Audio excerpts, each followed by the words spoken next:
In the prophet Isaiah we have these words,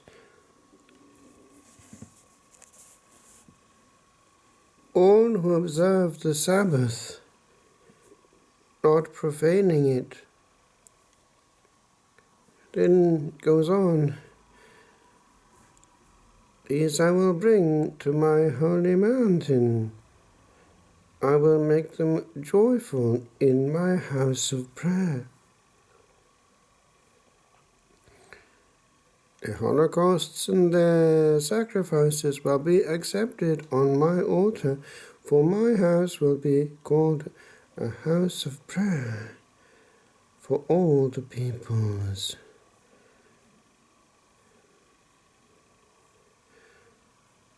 Domus Dei. It was on the great portal of the church at La Trappe. Their man is in the same house as the angels and as their king. On the holy day of the Sabbath, which for us Christians is from the Saturday evening until the Sunday evening, we have that element of rest and gratuitous praise. The word rest is in the very Hebrew word, Shabbat. What has become of our rights as Christians to have one day in 7 in a mode of retreat, a hallowed day? The Creator hallowed the hours of the Shabbat. If one goes to the Holy Land, one sees how the Saturday for the Jews is very different from the other days. Why should we have just more of the same thing? Is our life richer from having the Sunday also a work day? The Lord knew what he was doing in programming time in this way. In the French Revolution, they tried a 10-day week. Psychologically, it doesn't work. The new Sabbath of the Christians is a day apart.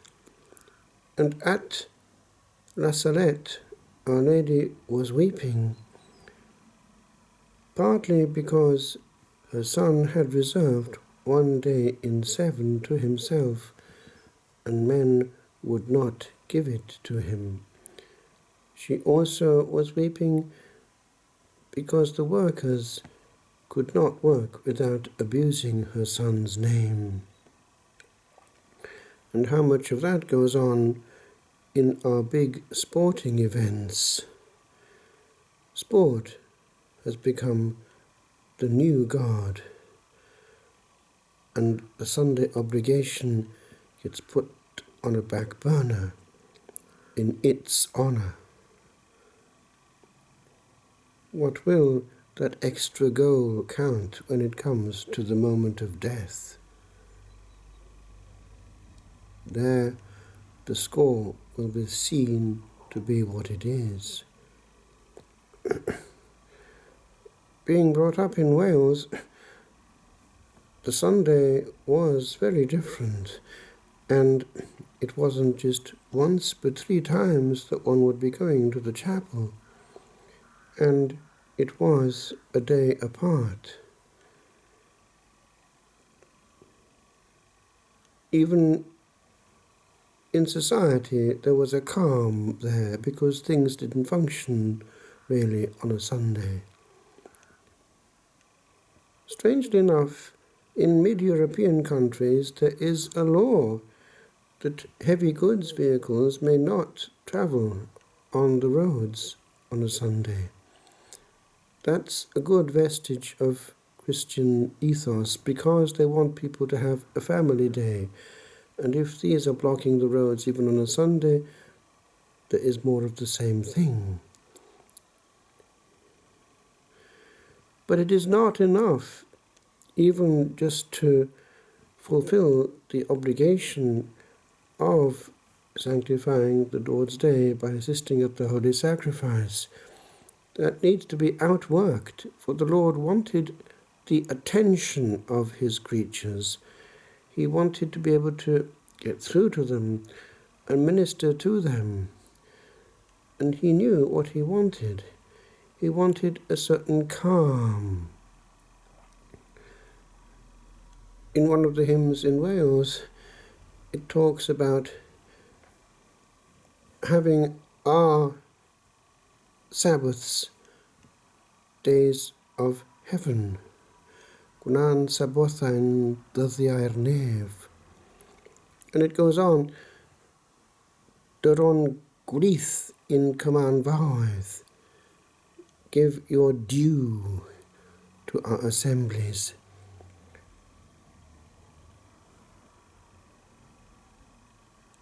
The word commandba has an Old Testament overtone, but it is also quite specific in Wales because it has come to mean those great events when one sings a lot, praises unto God in four-part harmony.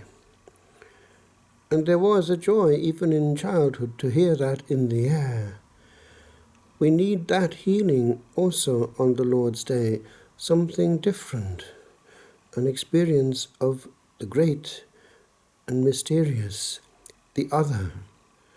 And if, even in our worship, we have that hurrying element coming in, and also the thumping noises of the world jarring the air, we do not have the healing that the Lord meant us to have. If one looks around the Christian world, one can learn a lot from various cultures where the worship of God is taken good care of. Why are we content to have the minimum so as to get on to the more important things afterwards? It takes time to calm down and to hear the still small voice. There is an advantage in a situation of worship where the body is fairly still and one doesn't have to be doing things, but being able to be and absorb and be worked upon by the one who is fundamental action. We need to be ministered to at that point. And it matters a lot if the Word of God is well read, heard, and then preached upon. One needs nourishment. And one comes to the Word of God in poverty mode, not judging the Word of God as though we had something to tell the ordained preacher. It's a misunderstanding. A sermon preached by a consecrated person is not just human. There is a grace of state, and a humble soul will pick up something from any person who is preaching in a correct mandate. A person who is not mandated is by that very fact getting up and showing that obedience doesn't matter. So whatever he might say afterwards, it is out of sync. There is a jarring note throughout. And we do not catch up on a Sunday on all the work that we didn't manage to do in the week. That is not the function of the Lord's Day. How many Christian lives are impoverished because the essential Christian experience of the Lord's Day is not there? More of the same thing until we die. And so it is that over the Christian world, the voice of prayer is never silent, nor dies the strain of praise away. We pass on the torch of praise from one country to another, as the sun awakens our brethren beneath the western sky. Laus perennis, perpetual praise. And that is how it should be. For one cannot be a private Christian. The voice of the people of God blends with that of the angels to honour publicly the King of all and the giver of all time, the one who has a right over the time that he has given on loan.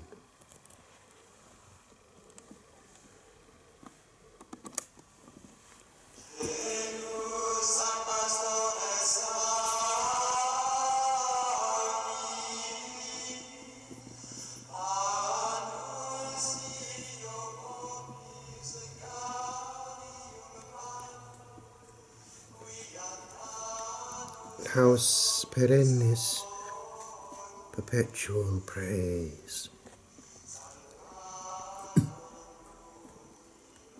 There is a harmony upon the waves that bear our voices hence. There is a place where molecules yet hover o'er the staves that guide our rise and fall. There is a space where other wings soft shiver and oft come to add a descant hid. There is an hour of time liturgic where, not far from home, we glide mid other wings on flight's own path.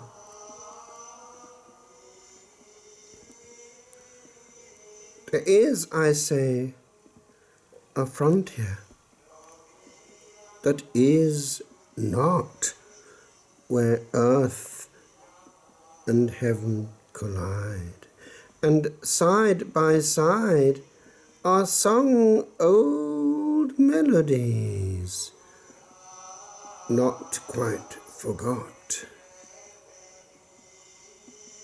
From Eden fair, and anthems old abide,